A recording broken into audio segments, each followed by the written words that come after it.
하나님께서 우리 모두에게 말씀을 통하여 은혜를 주시기를 간절히 기원합니다.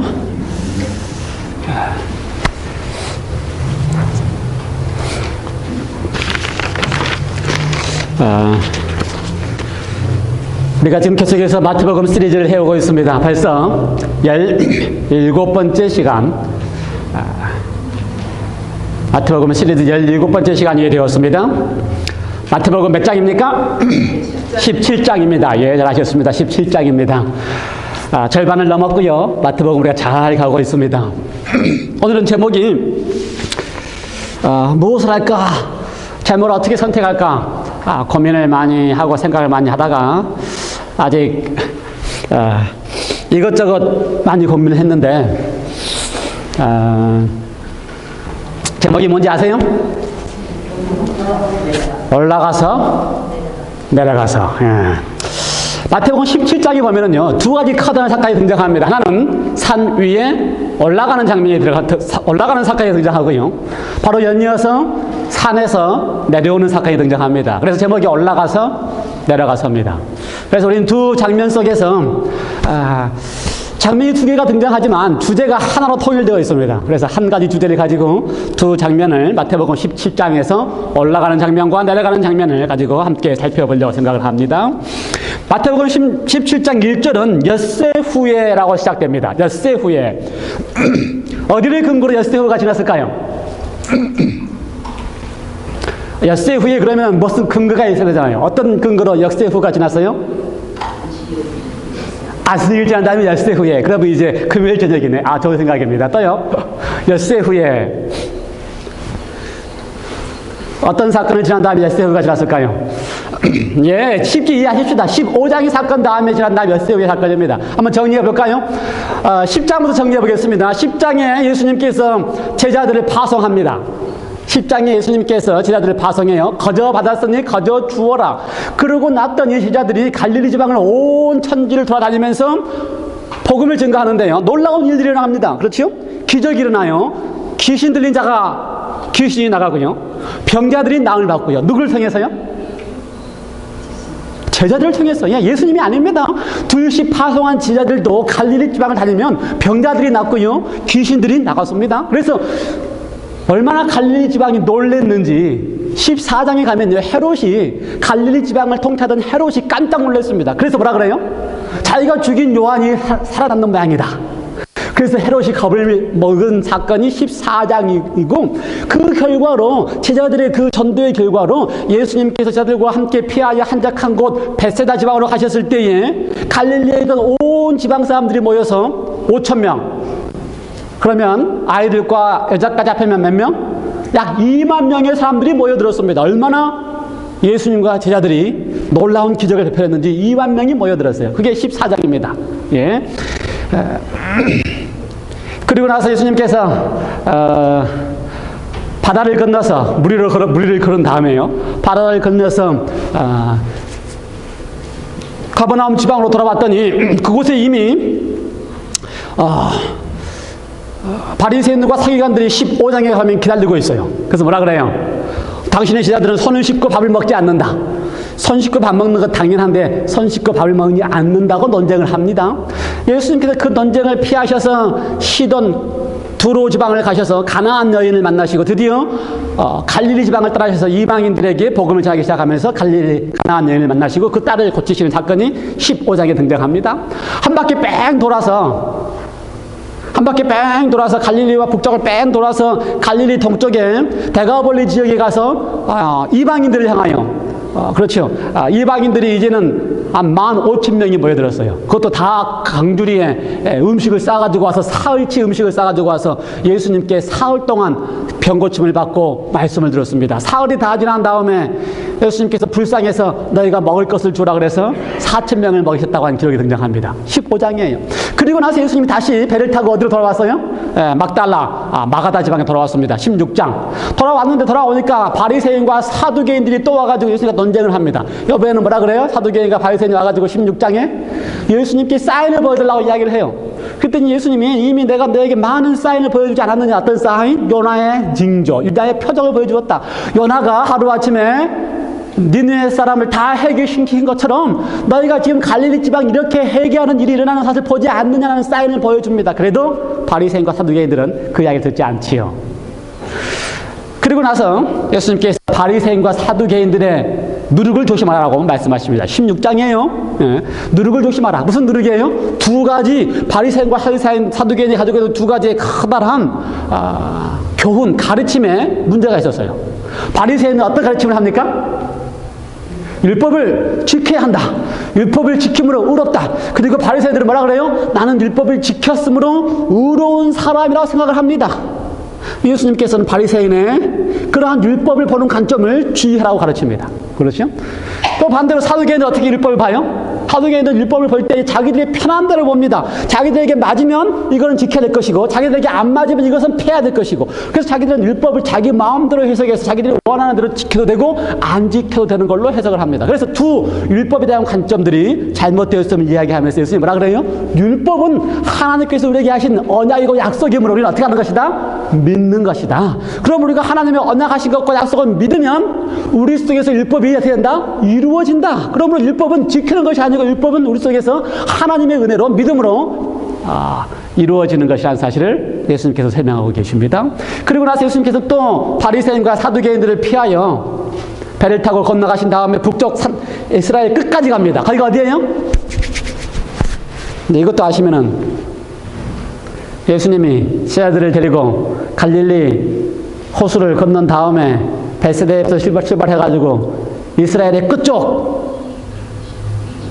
가이사랴 빌립보, 정정 시작 하셨습니다. 가이사랴 빌립보까지 가셨어요. 기억나요? 지난주에? 전주 2주 지났구나. 지난주에 제가 설교했으니까. 가이사랴 빌립보까지 가셨습니다. 가이사랴 빌립보는 그 당시에 아주 큰 도시예요. 특별히 분봉한 헤롯 빌립이 세운 도시입니다. 그래서 빌립보라고 붙였어요. 그래서 로마를 위해서 세웠기 때문에 가이사랴, 로마 황제의 이름 가이사랴를 붙였고, 빌립이 세웠기 때문에 뒤에 이름을 빌립이라고 그랬습니다. 그래서 가이사랴 빌립보. 그래서 그 당시에 가장 발달된 도시입니다. 가장 세속화된 도시입니다. 가장 우상 숭배가 편만했던 도시입니다. 헬라 사람들의 우상이 있고 로마 사람들의 우상이, 신전이 거기 다 있어요. 그래서 신전이라고 하는 신전은 거기 다 모여 있습니다. 그곳에 예수님께서 제자들을 데리고 거기까지 가신 다음에 직접 보고 느끼고 맛보게 하신 다음에 묻습니다. 너희는 나를 누구라 하느냐? 그들의 신앙 고백을 끌어냅니다. 세상의 맛을 보여줍니다. 세상도 살만해요. 다른 신들도 보여줍니다. 다른 신들은 훨씬 거창하고 위대합니다. 그러나 이제 아무 볼품없는 예수님을 향하여 너희는 나를 누구라 하느냐고 묻습니다. 그때 베드로들이 마음속에서 우러나는 신앙 고백을 합니다. 주는 그리스도시요 살아계신 하나님의 아들이시니이다. 우리의 삶 속에서 신앙 고백이 이루어나야 되는데, 신앙 고백은 우리가 믿으면 복을 받기 때문에 나는 것도 아니고, 그렇죠? 믿으면 잘 되기 때문에 신앙 고백이 나는 것도 아니고, 아무 벌품없는 예수님이라 할지라도 그분이 우리를 위하여 죽으시고 고난을 당하시고 죽으시고 부활하실 분이시기 때문에 그분을 향하여 우리가 신앙 고백을 하는 것이 필요한 것입니다. 그때부터 예수님께서 당신의 고난 당하시고 죽으시고 부활하실 것을 가르치기 시작하셨습니다. 거기가 바로 갈릴리에서 북쪽 끝에 있는 가이사랴 빌립보입니다. 거기에서부터 엿새 동안 걸어 내려오면 예수님께서 지금 산에 올라가신 산이 있다고 하는 다볼산이 있는데요. 갈릴리 남서쪽에 위치하고 있습니다. 한 걸어서 내려오면 한 6일 정도 걸릴 것 같아요. 그래서 마태복음 17장에서 뭐가 되어 있어요? 엿새 후에라고 되어 있습니다. 이해가 되셨어요? 어디부터 시작해서 엿새 후라고요? 가이사랴 빌립보에서 예수님께서 드디어 제자들로 하여금 너희는 나를 누구라 하느냐라고 하는 질문을 하신 이후에 그때부터 시작해서 예수님께서 무엇을 가르치기 시작했다고요? 고난받으시고 죽으시고 부활하실 것을 가르치기 시작하신 후에 엿새 날이 걸렸습니다. 다시 갈릴리까지 내려오는 동안에. 저는 그렇게 가르치는 것을 동의합니다. 학자들에 따라서 예수님이 변형하신 변화산이 갈릴리 남쪽이라는 사람도 있고, 어떤 사람들은 가이사랴 빌립보가 있던 바로 그 산, 헤르몬 산이라는 사람들도 있지만, 엿새 동안 내려왔으니까 엿새 동안 걸려서 내려오면 갈릴리 남쪽에 있는 나볼산이 변형산이라고 하는 학설이 있기 때문에 그렇게 이야기를 하고요. 여러분 다 이렇게 해도 다 그게 어디가 어디인지 잘 모르죠. 근데 저는 다 보여요, 눈에. 갈릴리가 거기 있고 그 옆에 다볼산이 있는 게 보여요. 2년 후에 성지 순례하는 여러분 다 준비하시고, 제가 2년을 잡은 이유는 경비가 많이 들기 때문에 지금부터 매달 적금을 들어서 2년 후에 갈 수 있도록 하시기 바랍니다. 아마 인생에 한 번은 가볼 필요가 있어요. 신앙하는 사람 치고는. 뭐라고요? 나이가 먹어서 2년 후에 늙어서 안 될 것 같아요?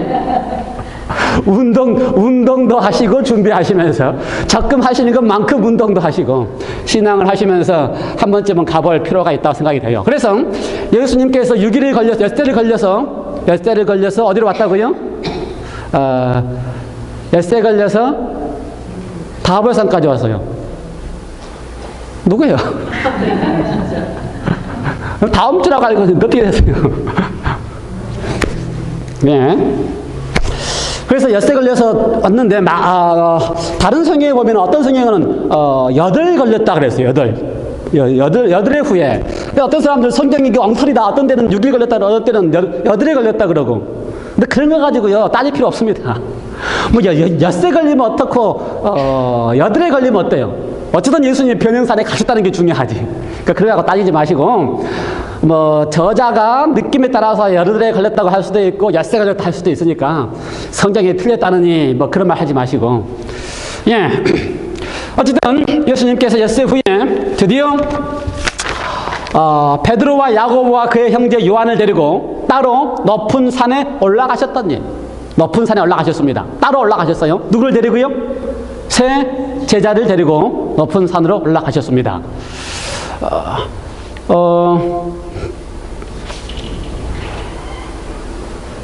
왜 올라가셨을까요?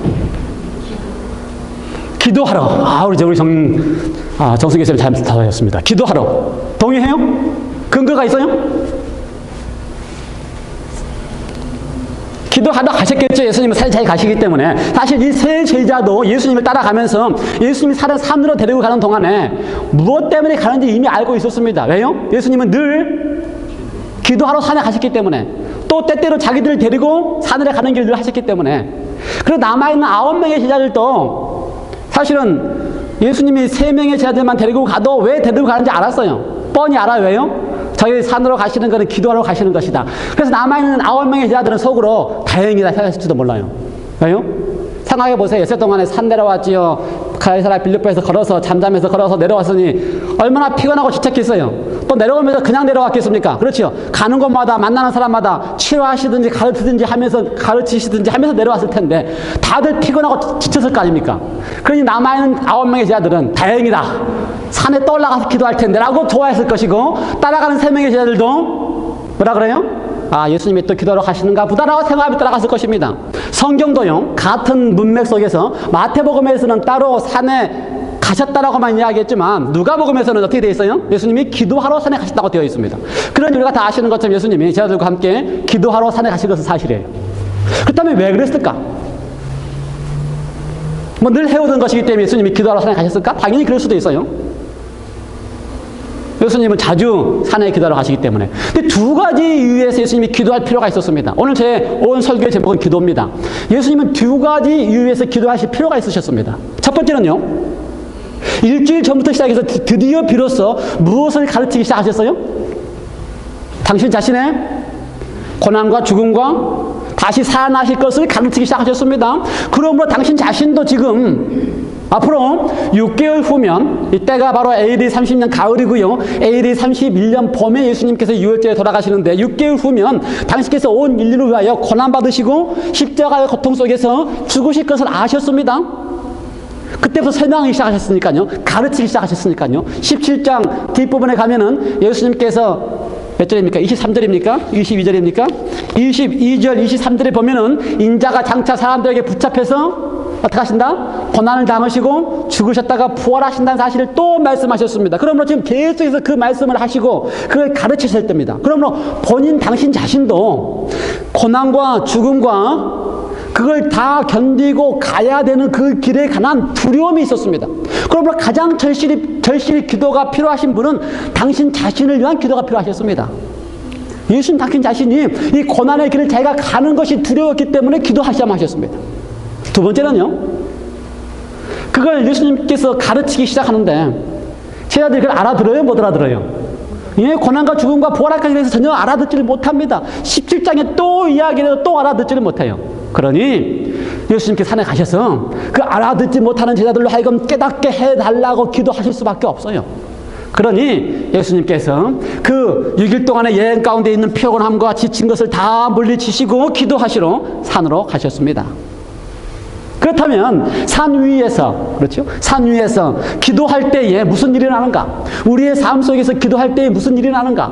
지난주부터 우리가 성교회장이 또 말씀하시고 또 잘 인도하시고 잘 이렇게 스케줄을 짜고 기도 제목을 얻어서 우리가 릴레이 기도를 하기로 시작했습니다. 그렇지요? 어떤 분들은 기도를 하지 못하는 분들도 계시고요. 어떤 분들은 릴레이 기도가 잘 무엇인지 모른다고 하는 분들도 계시고요. 아마 예배 후에 안식학교 시간에 우리 성교사님께서 다시 기도에 대해서 설명하실 것입니다. 그런데 우리는 오늘 산 위에서 산 아래에서 보면 기도의 장면이 등장하고 예수님이 기도하러 산에 가시고 제자들이 기도하는 장면이 등장하고요. 기도에서 일어난 놀라운 모습들을 마태복음 17장에 보게 됩니다. 아주 놀라운 모습들이에요. 산 위에서 일어난 놀라운 모습입니다. 첫 번째 모습은요. 기도하면 놀라게 된다라고 하는 것입니다. 기도하면 어떻게 된다고요? 놀라게 된다. 정말 그래요. 예수님께서 산 위에서 기도하러 가셨습니다. 제자들과 함께 가셨어요. 시대의 소망의 표현에 의하면은 해가 니역니역 지기 시작할 때 산을 오르기 시작했는데 산을 오르기 시작하니까 점점 해가 지고 더 이상 깜깜해서 보이지 않을 때까지 오르시더니 드디어 예수님께서 한적한 곳에 가시고 기도하기 시작하셨다. 그 시대의 소망을 얼마나 이렇게 자세하게 보셔야 되는지 몰라요. 그때 그 하늘에 구름이 어떻게 끼어 있는지까지 묘사하고 그 다음에 예수님이 기도하고 있는 동안에 조금 떨어져서 제자들이 기도하기 시작하다가 어떻게 잠이 들었는지도 묘사하고 제자들은 다 잠들었어요. 늘 하던 것처럼. 예수님 따라가서 기도하다가 한참 기도한 다음에 항상 어때요? 자요. 유대인들은 겉옷이 이불이 겉옷이니까 기도하다가 바위 밑에서 겉옷 덮고 자면 그게 잠자리예요. 늘 그렇게 해도 습관대로 기도하다가 잤습니다. 그런데 시대의 소망의 표현에 의하면은 예수님께서 기도하시는 동안에 밤중에 밤이슬이 예수의 어깨에 내렸다 이렇게 표현되어 있어요. 밤이슬이 어느 때 내리는지 모르겠어요. 새벽에 이슬이 내리는지. 그래서 한 번도 밤에 나가서 이렇게 이슬을 맞아본 적이 없기 때문에 밤이슬이 어느 시점에 내리는지 모르지만 어땠다고요? 아마 밤이 깊었을 것이고 예수님께서 밤이 맞도록 기도하시다가 밤 이슬이 내리고 그의 어깨에 이슬이 내려지기 때까지 예수님께서 기도하셨는데 바로 그때 예수님께로부터 기도하실 때에 놀라운 기도에 놀라운 일이 벌어졌습니다. 어떤 일이 벌어졌어요? 마태복음 17장 2절에서는요. 그 밤이 맞도록 기도하시며 밤이슬을 어깨에 맞으신 예수님의 그 기도로 인하여 예수님의 얼굴이 어처럼 변했다고요? 뭐처럼 변했다고요? 빨리 말씀하세요. 제가 지금 기억이 안 나면 빨리 말씀을 하셔야지. 이게 눈치가 없어 이렇게. 예수의 얼굴이 어떻게 변했다고요? 해같이 변하고 그의 옷이 얼마나 하얀 듯 같다고요? 빛이 날 정도로 하얗게 변했다. 대단히 놀라운 일입니다. 예수님이 저는 이렇게 생각했어요. 왜 예수님이 변하셨을까? 왜 예수님이 변하셨을까? 우리는 시작할 때에 예수님이 기도하신 이유는 본인 스스로가 기도에 절실한 필요를 느끼고 있었다는 사실입니다. 아니요. 우리가 기도 필요 느끼는 건 당연하지요. 근데 하나님이셨던 예수님이 인간으로 이 땅에 오셨을 때에 그렇게 기도에 절실한 필요를 느끼셨을까요? 이 땅에 인간으로 오신 예수님께서 그렇게 절실하게 기도가 필요하셨을까요? 예, 필요하셨습니다. 절실하게 필요하셨어요. 감당하실 수가 없었기 때문에 당신의 고난과 죽음과 다시 부활하신다는 사실을 감당하실 수가 없었기 때문에 절실하게 밤이 맞도록 밤이슬이 그의 어깨를 적실 정도까지 기도가 간절히 필요하셨습니다. 그런 예수님의 간절한 기도를 하나님께서는 들으셨습니다. 그리고 어떻게 하셨어요? 놀랍게 응답하셨습니다. 놀랍게 보여주셨습니다. 기도는 놀라움을 보여주게 하는 것입니다. 얼굴이 햇볕처럼 빛나고 옷이 하얗게 되었다. 성경에 가끔씩 등장하는 표현입니다. 성경에 가끔씩 등장하는 표현이에요. 특별히 선지자들이 하나님의 모습을 딱 볼 때마다 등장하는 표현이 그의 얼굴에 햇빛 같다라고 등장합니다. 다니엘도 그랬고요. 요한계시록도 그랬고요. 요한계시록의 계시 가운데 하나님의 얼굴과 예수님의 얼굴을 보면 예수님의 얼굴이 어때요? 하늘에 계신 예수님의 얼굴이 햇빛처럼 빛나고 그의 옷이 눈처럼 하얗다. 그러므로 지금 인간으로서 이 땅에 오신 예수님께서 그가 앞으로 당할 고난을 감당할 수 없어서 하나님 앞에 간절히 기도할 수밖에 없었기 때문에 하나님께서는 그분을 위하여, 예수님을 위하여 그분이 하나님이셨다는 사실을 그의 모습 속에서 확인시켜 주시는 것입니다.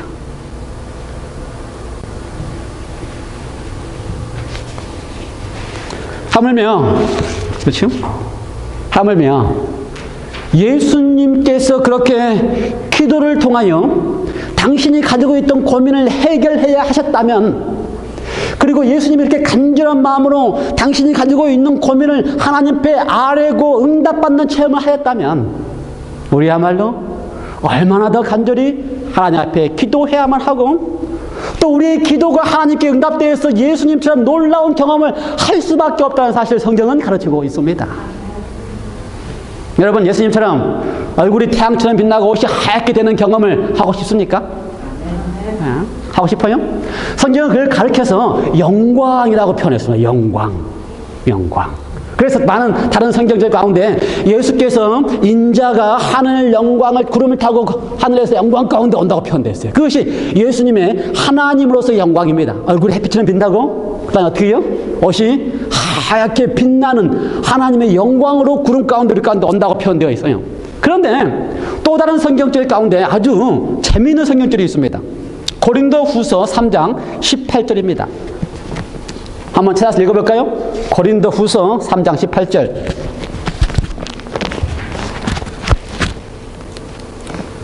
고린도후서 3장 18절. 찾으셨어요? 신약성경 사도행전 다음에 고린도전서, 고린도후서 3장 18절. 제가 이 성경을 꼭 찾아서 읽는 이유가 있습니다. 한번 같이 읽어볼까요? 준비됐습니까? 시작. 우리가 다 수건을 벗은 얼굴로 거울을 보는 것 같이 주의 영광을 보매 저와 같은 형상으로 화하여 영광으로 영광에 이르니 곧 주의 영으로 말미암음이라. 여러분, 우리가 다 뭘 본다고요? 거울을 본 것 같이 분명하게 뭘 본다고요? 주의 영광을 보매. 여러분, 우리가 지금 마태복음 17장을 통하여 예수님께서 베네영산에서 그가 간절히 기도를 하심으로 하나님의 영광으로 그의 얼굴이 변하고 그의 옷이 변하고 하나님의 모습을 그 속에서 보게 되는 것을 봅니다. 그렇죠? 주의 영광을 봐요. 거룩한 영광을 봅니다. 주의 영광은 그가 광처럼 빛나고 옷이 빛나는 것뿐만 아니라 그 삶 속에 들어있는 그분만이 가지고 있는 사랑의 모습을 주의 영광으로 보는 것입니다. 그러고 났더니 결과는 뭐예요? 주의 영광을 보게 되면 우리는 어떻게 됩니까? 우리가 어떻게 돼요? 저와 같은 영광으로 화하게 돼요. 우리는 어떻게 된다고요? 저와 같은 영광으로 우리도 변하게 되어 영광에서 영광에 이르게 된다고 약속하고 있습니다. 예. 우리가 그리스도 안에서 그리스도를 담고 그리스도를 우리 속에서 가장 담고 싶은 마음으로 그분을 바라보고 그분을 찾아가고 있다면 우리의 형상이 영광에서 영광으로 변하여 그분처럼 변화될 것을 가르치고 있습니다. 그런데 그 다음 성경절에 뭐가 되어 있어요? 그 다음 마지막 절에는요. 곧 어떻게 한다? 뭐로 된다? 곧 주의 영으로 말미암느니라. 약속이 분명합니다. 그렇죠? 우리 속에서 우리가 이루는 게 아니고요. 주께서 우리 속에서 하신다는 것입니다. 우리는 간절히 예수님께서 기도하셨던 것처럼 예수님께서 필요하셔서 변형될 필요가 있었기 때문에 간절히 기도하셨던 것처럼 오늘 우리도 예수 그리스도를 닮고 싶은 마음으로 간절히 매달리고 기도하게만 하면 주의 영으로 말미암아 그리스도를 닮게 된다고 하는 약속이 우리에게 있는 것입니다. 기도하시기 바랍니다. 기도하시면 우리를 그리스도의 영으로 바꾸어주는 놀라운 능력이 그 속에서 이루어질 것입니다. 성경은 계속해서 재밌는 기록을 합니다. 3절에 가면요. 3절에 가면 어떻게 되어 있어요? 이번에는 예수님이 변화된 것뿐만 아니라 거기에 모세와 엘리야가 예수와 더불어 말씀하는 것이 저희에게 보였다라고 되어 있어요. 모세와 엘리야가 예수와 더불어 말씀하는 것이 저희에게 보였다. 제자들도 이제 놀라서 깼지요. 예수님의 모습을, 광채의 모습 때문에 놀라서 깼더니 뭐가 보여요? 모세와 엘리야가 예수와 더불어 말씀하고 있는 게 보입니다. 기도는 우리가 가지고 있는 모든 문제에 답을 주는 것이 기도입니다. 기도는 우리 모든 문제의 답입니다.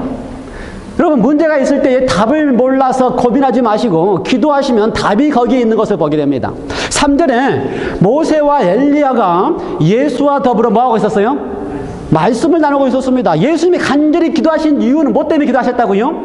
그 앞에 다가오고 있는 고난과 죽음과 부활에 관한 문제 때문에 간절히 기도하고 있었는데 그 문제의 답을 지금 누가 주고 있는 거예요?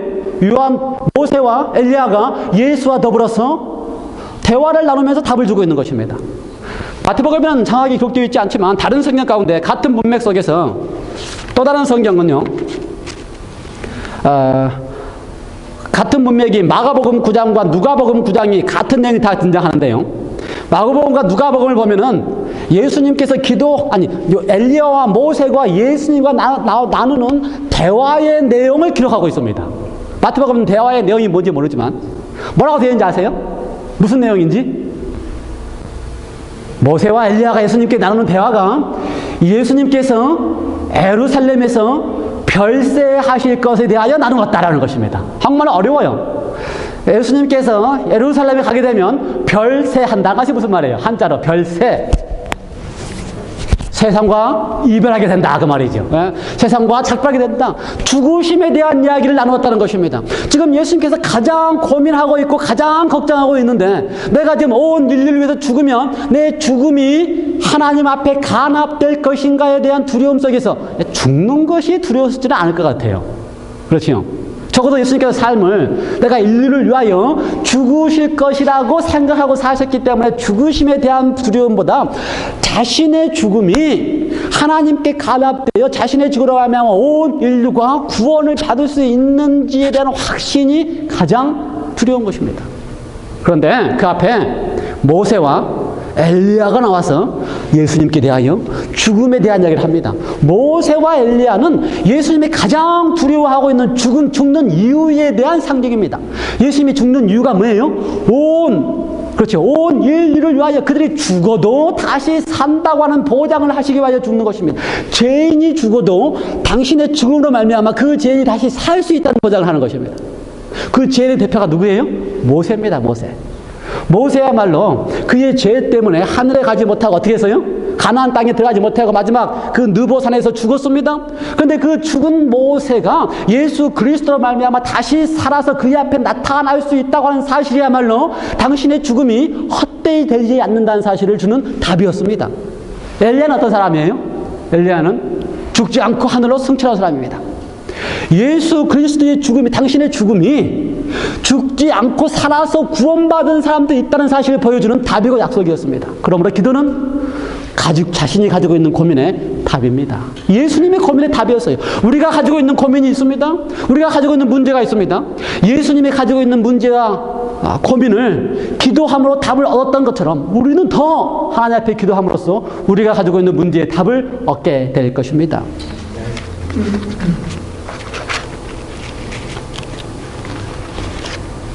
4절 가면 더 재밌게 등장합니다. 4절 베드로가 예수께 여짜와 가로되 주여 우리가 여기 있는 것이 좋사오니. 기도는, 세 번째 기도는 행복하게 합니다.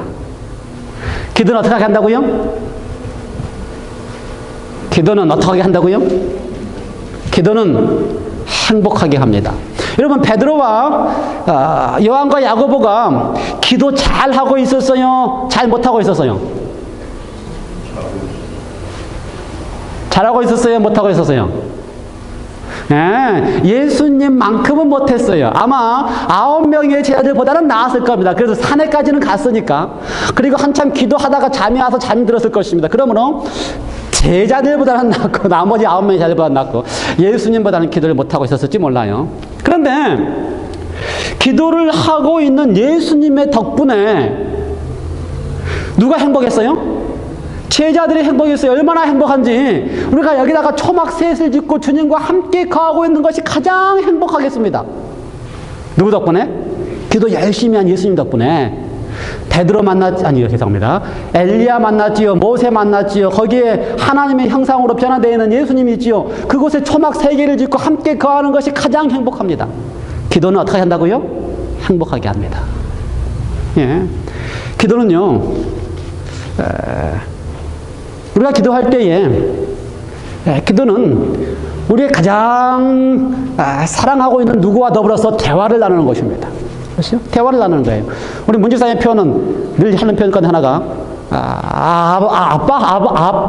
아버지하고 대화를 나누는 것이다. 문지사님 그런 말도 해요. 아빠를 어렸을 때부터 못 봤으니 본인의 아빠보다 하늘 아버지가 더 좋겠죠. 그러니 이 아빠하고 대화 나누는 게 얼마나 쉽고 얼마나 간절하겠어요. 이 기도는 가장 사랑하고 가장 함께 있고 싶은 그 아빠와 더불어 대화를 나누는 것입니다. 그러므로 기도는 아빠와 더불어 대화를 나누는 것이 가장 행복한 경험이 되는 것입니다.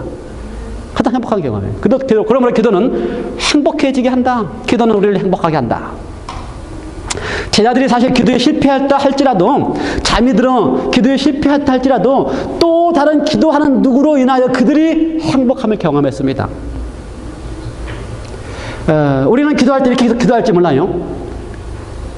남편을 위해서 기도한다면서 우리 남편 성격이 아주 못됐으니 이 못된 남편의 성격을 좀 제발 좀 고쳐달라고 간절히 기도합니다. 그렇게 할지 몰라요. 그런 분 있죠? 있을지 몰라요.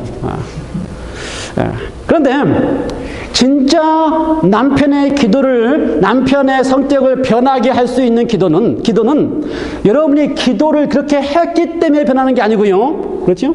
여러분이 기도를 그렇게 함으로 말미암아, 여러분이 기도하고 있는 것으로 말미암아 주위에 있는 남편이 행복해지기 때문에 변하는 것입니다. 제 말이 맞는 것 같아요? 틀린 것 같아요? 저도 이야기해놓고 맞는지 틀린지 모르겠어요. 그런데 기도는 상대방을 변화시키는 게 아니고요. 기도는 나를 변화시키는 것입니다. 나를 변화시키는 거예요. 그래서 내가 기도하기 시작하면, 상대방이 변화대로 기도하기 시작하면 내가 기도하는 그 순간에 나를 변화시키고, 내가 변화되면 내 주위에 있는 사람들이 행복하기 때문에 편하게 되어 있는 것입니다. 그러므로 기도는 우리를 행복하게 하는 것입니다. 기도하는 사람 옆에 있는 것이야말로 가장 행복한 경험이 되게 되시기 바랍니다. 남편이 기도함으로 아내가 행복하고, 아내가 기도함으로 남편이 행복하고, 부부가 기도함으로 가정이 행복한 경험이 우리 성도들 속에 있기를 바랍니다. 네 번째, 예수님께서는 계속해서 가면요, 5절 또 재밌는 색깔이 등장합니다. 5절 말할 때에 호련히 빛난 구름이 저희를 덮으며 구름 속에서 소리가 나서 가로되 이는 내 사랑하는 아들이요 내 기뻐하는 자니 너희는 저의 말을 들으라 하는지라. 네 번째, 기도는, 산 위에서의 기도는 경험하게 합니다. 놀라운 일을 경험하게 합니다. 무슨 일을 경험하게 해요? 제자들이 거의 그 깜깜한 밤중에, 그렇죠? 새벽 이슬이 내리는지 밤 이슬이 내리는지 모르지만 어쨌든 이슬이 내리는 깜깜한 밤중에 하늘에 구름이 보여요? 안 보여요? 달빛이 있으면 혹시 보일지 모르지만 달빛 가지고 구름 거는 것보다 더 놀라운 일이 일어난다. 어떤 일이 일어났어요? 구름에서 빛이 나는 일이 일어났습니다. 구름에서 빛이 덮이는, 빛난 구름이 저희를 덮었다. 빛난 구름이 저희를 덮었다. 그런 경험 할 수 있어요? 없어요? 대답 아무도 안 하시네. 해본 적이 없어요? 네, 있어요. 기도하면 빛난 구름이 여러분을 덮는 경험을 합니다. 놀라운 경험을 합니다. 기도를 하게 하실 때 우리로 하여금 놀라운 경험을 하게 하시는 것입니다. 그것이 어떤 교회에 잘못 믿는 사람들의 경험이 아니고, 기도하면 여러분이 경험할 수 있는 놀라운 경험입니다. 하늘에서 구름이 빛이 나는 경험을 하나님께서 우리에게 하게 하시는 경험이 바로 기도의 경험입니다. 기도하면 하늘에서 구름 속에서 뭐가 보여요? 예수님의 얼굴이 보이게 하는 것이. 유일사님 잠아요? 저를 쳐다보셔야지. 기도하면 하늘에서 구름 속에서 예수님의 얼굴이 보이게 하는 경험이, 그 놀라운 경험이 우리 속에 있게 하신다 이 말입니다. 맞아요? 근데 이게 왜 유지쌤하고 하시는지 알아요? 이사님이 그 경험을 하셨거든. 아들 죽는 줄 알고 기도했더니, 아들 죽는 줄 알고 간절히 기도했더니 하늘에서 구름 속에 예수님의 얼굴이 보였다 이거예요. 기도는 우리를 어떻게 한다고요? 기도는 우리로 하여금 놀라운 일을 경험하게 하시는 것입니다. 여러분, 기도를 통하여 인생의 놀라운 경험들을 하시기 바랍니다. 신앙은 경험되어지는 것입니다. 신앙은 말로 하는 것이 아니고, 신앙은 어떻게 하는 거라고요? 경험되게 하는 것입니다. 신앙이 경험되게 하기 위해서 위로 하여 어떻게 하는 거예요? 기도하게 하는 것입니다. 신앙이 경험되게 하기 위해서 산 위에서 예수님이 기도하신 것입니다. 구름이 빛이 나는 경험을 하시기 바랍니다. 구름 속에 예수님을 만나는 경험을 하시기 바랍니다. 또 다른 분은 어떤 사람이 있어요? 난 이런 경험을 했다. 저한테 빨리빨리 말씀하세요. 그래야 할 말이 있지. 그뿐만이 아닙니다. 구름 속에서 이번에는 무엇도 들렸어요? 소리도 들렸습니다. 소리도 들렸어요. 놀라운 일이죠. 여러분이 기도하실 때 예수님의 음성이 들린다는 사실을 기억하시기 바랍니다. 놀라운 음성을 듣게 되시기 바랍니다. 그러한 간증들이 많이 일어나시기 바랍니다. 하나님이 나의 기도를 들으시고 그 속에서 말씀하시기를 너는 내 사랑하는 아들이요 내 기뻐하는 자라고 하는 음성을 여러분 속에서 들려지게 되시기를 간절히 기원합니다. 여러분에게 하시고 싶어 하십니다. 여러분께 그 말씀을 하시고 싶어 하시는 거예요. 여러분이 기도하는 순간 하늘이 여러분을 향하여 개인을 향하여 너는 내 사랑하는 아들이요 내 사랑하는 딸이다 라고 하시는 말씀을 주님께서 하시고 싶어 하시는 것입니다. 얼마나 간절히 하시고 싶어 하시면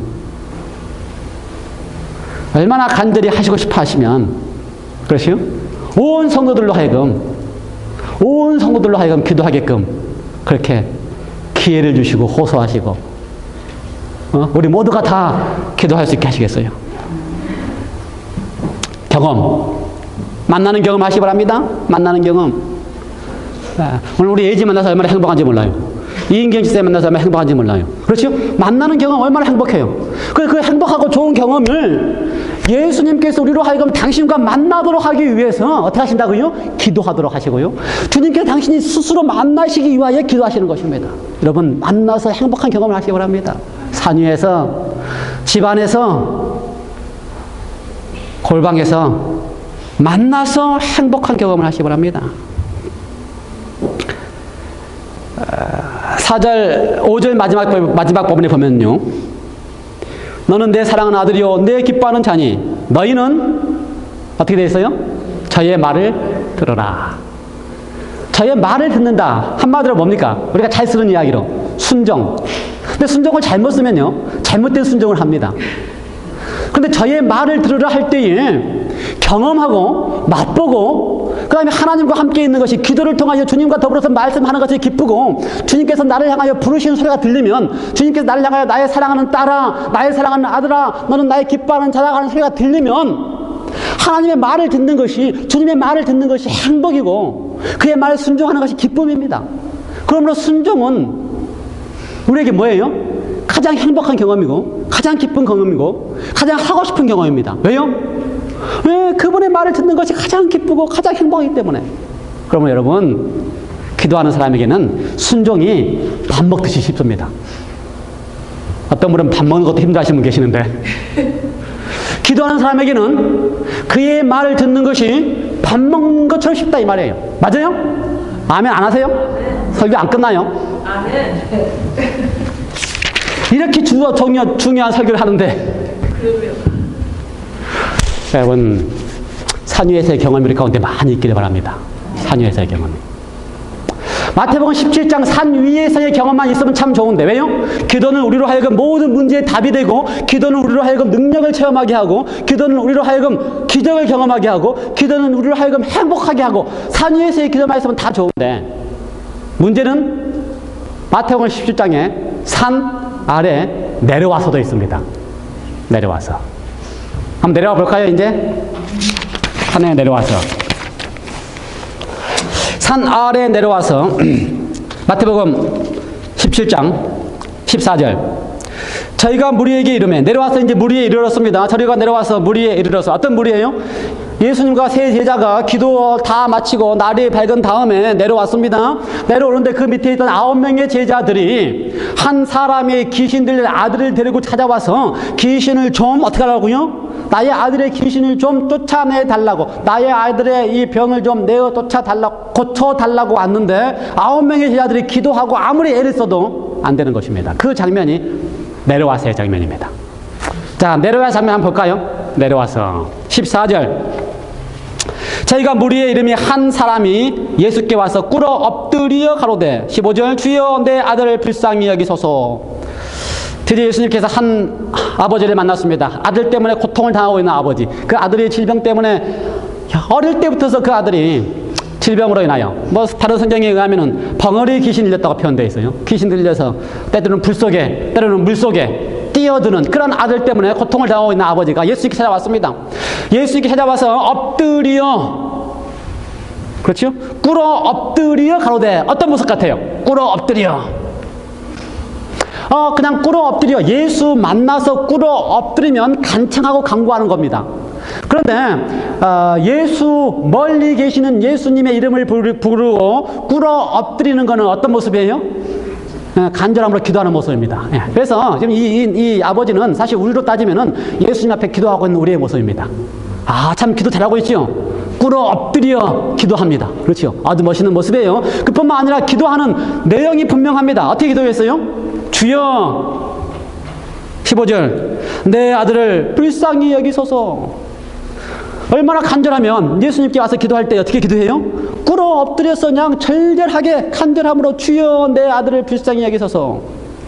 여러분 그런 심정으로 기도하십니까? 아마 우리의 자녀 가운데 유현수 집사님처럼 일주일 동안 죽는다는 경험을 하면 진짜 꿇어 엎드려서 주여 내 아들을 불쌍히 여기소라는 기도를 할 겁니다. 그래서 하늘에서 구름에 예수님 모습도 볼 겁니다. 진짜 그렇게 간절해요. 그렇게 간절합니다. 참 멋있는 모습이에요. 이렇게 기도했으면 좋겠어요. 여러분, 나 기도할지 모른다. 이렇게 말씀하지 마시고, 성경에 나와 있는 것처럼 간단하게 하시면 돼요. 꿇어 엎드려. 예수님, 나를 불쌍히 여기소서. 그러면 다 됩니다. 그것만 하시면 돼요. 그 다음부터는 예수님께서 여러분 속에서 말을 주시고, 기도를 주시고. 참 멋진 기도라고 생각을 해요. 꿇어 엎드려서 주여 내 아들을 불쌍히 여기소서. 우리도 그렇게 참 잘합니다. 그렇죠? 예수님 앞에 기도하면서 기도할 내용들이 참 많아요. 우리에 있는 모든 문제를 주님 앞에 내어놓습니다. 그렇죠? 문제 많잖아요. 그렇죠? 아들을 위해서도 기도하고 남편을 위해서도 기도하고 또 누구를 위해서 기도해요? 손자, 손녀를 위해서도 기도하고 그렇죠? 교회를 위해서도 기도하고 새로운 가족들을 위해서 기도하고 나오지 않는 사람들을 위해서 기도하고 결사하고 있는 사람들을 기도하고 아픈 사람들을 위해서 기도하고 기도할 게 참 많아서 여러분 다 기도를 합니다. 무릎을 꿇고 주여 나를 불쌍히 여기소서라고 해서 우리의 소원을 다 이야기를 합니다.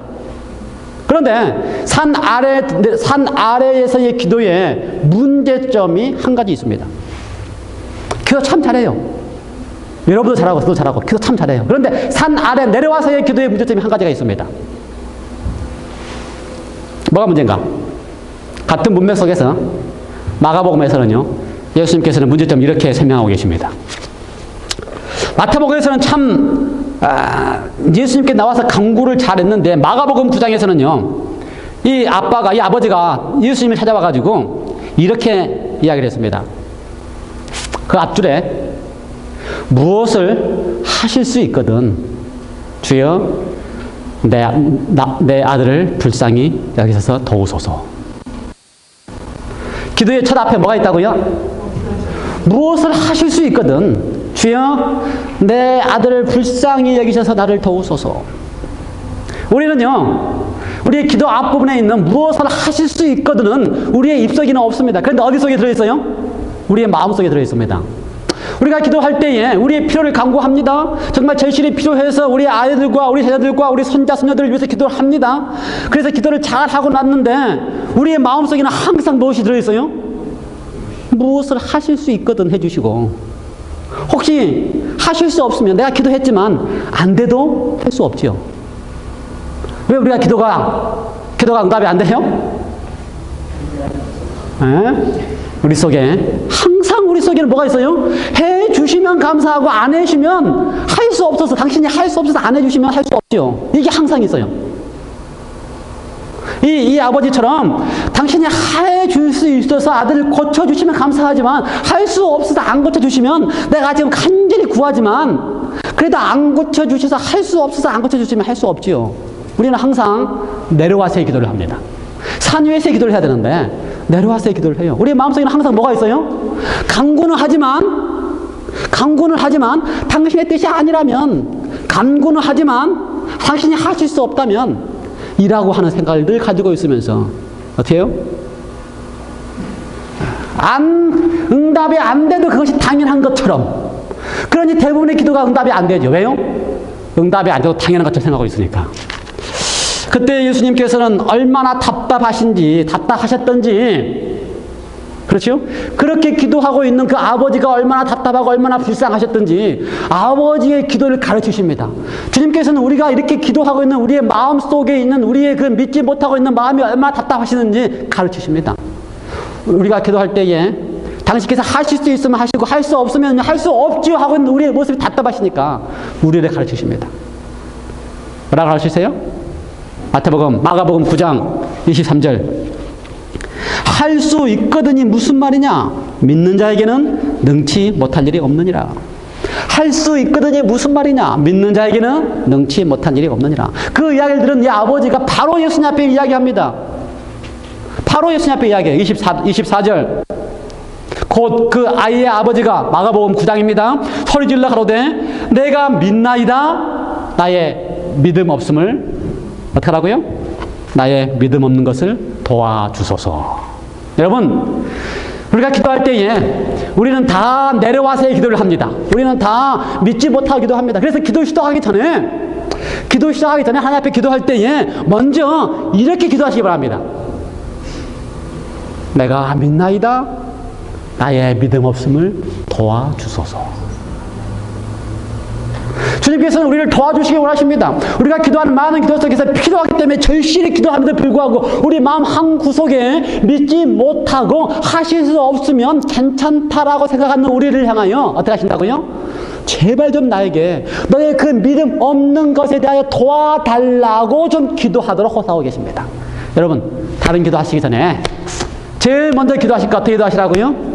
주님, 내가 기도를 시작하지만 내 속에는 믿지 못하는 것이 있으니까 주님 불쌍히 여기셔서 내가 믿지 못하는 이것 좀 도와주셔서 믿을 수 있게 해주십시오. 부터 시작하시기 바랍니다.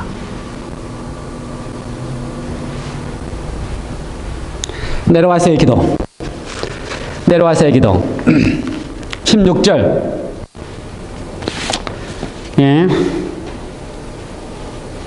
주여 내 아들을 불쌍히 여기소서. 16절. 내가 주의 제자들에게 데리고 왔으나 어떻게 했다? 능히 고치지 못하더이다. 여러분, 제자들이 병 고칠 때 어떻게 병 고치는지 아십니까? 제자들이 병 고칠 때, 제자들이 귀신 쫓을 때 어떻게 귀신 쫓이는지 아십니까? 예, 주의 이름으로 기도하고 쫓습니다. 다른 방법이 없어요. 어떻게 해야만 돼요? 주의 이름으로라고 하는 이야기는 기도하고 쫓았다 그 말입니다. 기도하고 병 고쳤다 그 말입니다. 주의 이름으로는 기도하고 하셨다는 그 말이에요. 그러므로 제자들은 이미 몇 달 전에는요, 주의 이름으로 기도하고 병 고치는 기적을 경험했습니다. 몇 달 전에는 제자들이 주의 이름으로 기도하고 귀신도 내어쫓는 경험을 그들의 경험 속에서 했습니다. 그런데 왜 지금은 똑같이 주의 이름으로 기도했는데 왜 귀신 들린 이 아이의 귀신이 나가지 않습니까? 왜 고치지 못하더이다? 왜 못 고치고 있는 것입니까? 왜 우리의 기도 속에 간절함과 전실함으로, 이거 좀 어떻게 아침에 말이 잘 안 나와요. 간절함과 절실함으로 기도하고 있는데도 기도에 응답이 없습니까?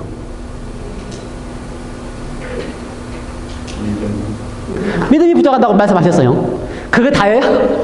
우리가 기도하기 시작에 처음 기도하면서 어떻게 하면 돼요? 하나님, 내가 믿음 없으니 나의 믿음 없는 것을 불쌍히 여기시고 나를 도우소서라고 시작하면 다 돼요? 우리 편에서 여기 제자들의 모습을 보면은요, 제자들이 기도를 하는 경험에 있어서 실패하고 있었습니다. 첫 번째는요. 그 말은 무슨 말이냐면 기도의 경험이 늘 하는 경험이 되지 않고 어떻다고요? 중단되는 경험을 했다는 것입니다. 그들을 파송해서 나가서 갈릴리 지방에 가서 그 일을 하도록 파송할 때는 어때요? 절실히 기도하고 그 일을 해야 될 때이기 때문에 열심히 했어요. 이제 파송이 다 끝나고 돌아왔습니다. 예수님과 만났고요. 돌아온 다음에 어떻게 느꼈어요? 이제 더 이상 기도가 필요하지 않다고 느꼈습니다. 그래서 기도가 중단되고 하다가 중단됐어요. 절실히 필요하고 지금 하나님 앞에 내가 기도함으로 병자를 고쳐서 파송될 때는 했지만 이제 좀 편안하고 이제 예수님과 함께 있고 내가 이제 좀 신앙이 괜찮아진 것 같으니까 어떻게 했다고요? 나태해져서 기도가 점점 줄어들고 점점 나태해졌다. 그뿐만이 아닙니다. 왜 이때는 제자들이 기도했을 때에 그 기도가 응답되지 않았을까? 삶에 문제가 있었습니다. 삶에 문제가 있었어요. 제자들이 예수님을 지금 이 6일 동안 내려와서 3명의 제자들이 가고 남아있는 9명의 제자들의 마음속에 문제가 있었습니다. 시대의 소망에는 2가지의 마음속에 문제를 표현했어요. 첫 번째는 그들의 마음속에 시기심이 있었다. 3명의 제자들만 뽑아서 갔으니 남아있는 9명의 제자들이 왜 나는 안 데리고 가냐 하는 그러니까는 항상 어떻게 생각해요? 항상 부정적으로 생각합니다. 항상 부정적으로 생각해요. 그래서 왜 나는 안 데리고 가지? 나는 다른 거야? 스스로 생각하는 생각이 있었어요. 그리고 나서 시기심과 부정적인 생각이 더 들면 그 다음부터 뭐가 생겨요? 불만과 불평이 생깁니다. 신의 소망의 표현이에요. 왜 제자들이 그들의 삶 속에서 해오던 기적의 놀라운 체험을 지금 이 순간 할 수 없었는가? 2가지. 하나는 그 속에 시기심이 있었고 그 속에 불만이 있었다. 시기심과 불만은 사단이 우리를 붙잡고 있는 순간에 나타나는 겁니다. 그래서 그들이 지금 기도를 하고 있는 중에도 기도가 막히는 이유가 사단이 그들을 붙잡고 있기 때문에 그래요. 우리의 삶에서 시기심과 불만, 불평이 우리 속에 있으면 시기심과 불만, 불평은요 항상 자기 편에서 봤을 때는 옳습니다. 다 옳아요. 자기 편에 봤을 때는 항상 옳아요. 자기 편에 봤을 때 불만, 불평은 자기가 옳기 때문에 하는 것이지 자기가 틀렸다고 생각하면서 불만, 불평하는 사람 아무도 없어요. 그러므로 절대 변하지 않습니다. 그래서 사단이 붙잡고 있는 한 삶의 변화가 일어나지 않으면 우리의 기도가 막히고 우리의 말씀 암성이 막히고 우리의 신앙이 막힙니다. 그래서 성경은 기도하기 전에 아니면 기도를 하면서 사단이 우리를 붙잡고 있지 않도록 우리 속에서 사단이 우리를 붙잡고 있지 아니하도록 우리 자신을 주님 앞에 앉아 내어놓는 경을 먼저 하도록 호소하십니다. 시기심과 불만, 불평을 내어놓도록. 응답이 없는 기도의 이유. 사단의 정신이 우리를 붙잡고 있기 때문이다. 다행스러운 것은요. 17절. 예수께서 대답하여 가라사대 믿음 없고 패역한 세대여 내가 얼마나 너와 함께 있으며 얼마나 너희를 참으리요 그를 이리로 데려오라 하시다. 다행스러운 것은요 주님께서 우리를 너무 잘 아신다는 사실입니다. 그렇죠? 우리 속에 기도가 막히는 이유를 너무 잘 아십니다. 우리 속에 시기심과 불만, 불평 때문에 내 기도의 입이 열리지 않는다는 사실을 누가 잘 알고 계신다고요? 주님이 알고 계신다는 사실입니다. 그런데 우리는 17절을 읽으면서 마치 그 말씀이 우리를 향하여 질책하시고 우리를 위하여 혼내시는 것처럼 들립니다. 예수께서 대답하여 가라사대 믿음이 없고 패역한 세대여 내가 얼마나 너희와 함께 있으며 얼마나 너희를 참으리요. 마치 우리를 혼내는 것처럼 들립니다. 저는 그런데 더 깊이 읽어봤습니다. 그 말씀은 우리를 혼내는 말씀이 아니에요. 그 말씀은 우리의 형편을 너무나 잘 알고 있기 때문에 우리의 기도의 형편을 너무나 잘 알고 있는 주님께서 얼마나 오랫동안 참으리요 내가 얼마나 오랫동안 너희와 함께 있겠느냐. 헬라어 표현에 하면 이제 그 말씀이 until then 그때까지. 언제까지요? 예, 주님께서는 끝까지 참으시고 끝까지 기다리고 계십니다. 언제까지요? 우리가 준비되어져 주님 앞에 나올 때까지 끝까지 참으시고 끝까지 기다리고 계십니다. until then 그때까지. 여러분 좌절하지 않게 되시기 바랍니다. 아니요. 지금 우리가 잠깐 아직까지 우리 속에 시기심도 있고 불만, 불평 다 있을 수 있어요. 포기하지 않게 되시기 바랍니다. 기도가 막힐 수가 있어요. 암성이 막힐 수가 있어요. 신앙이 막힐 수가 있어요. 포기하지 않게 되시기 바랍니다.